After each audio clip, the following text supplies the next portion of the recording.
چنانچہ مذہب اسلام کی بنیاد 5 چیزوں پہ ہے۔ نمبر 1 کلمہ توحید لا الہ الا اللہ محمد رسول اللہ۔ نمبر 2 نماز۔ نمبر 3 زکوٰۃ۔ نمبر 4 روزہ۔ نمبر 5 حج۔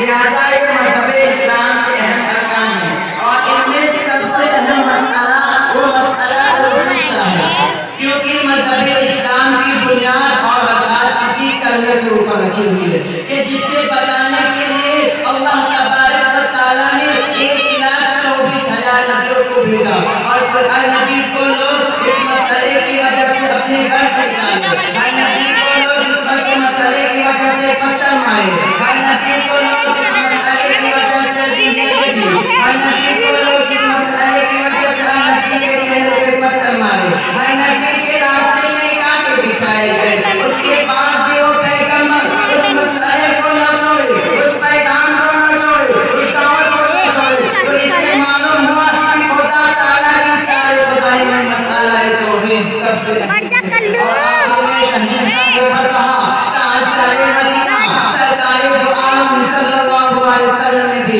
اسی مسئلہ توحید کی خاطر مصیبتوں کو اذیتوں کو برداشت کیا، گالیاں سنے، پتھر کھائے، راستے میں کانٹے بچھائے گئے۔ اسی شاعر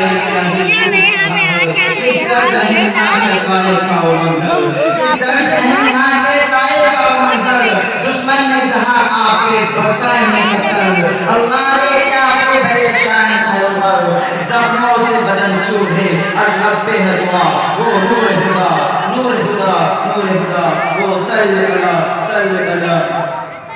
وقت کی لڑکی وجہ سے اس کی چند بات کرنی سبھی کو ختم کرتا ہوں۔ ماشاءاللہ بہت اچھا انداز میں حافظ محمد سرکار اسی مدرسے کا طالب علم تقریر پیش کر رہا تھا، اور محسوس ہو رہا تھا کہ واقعی بچوں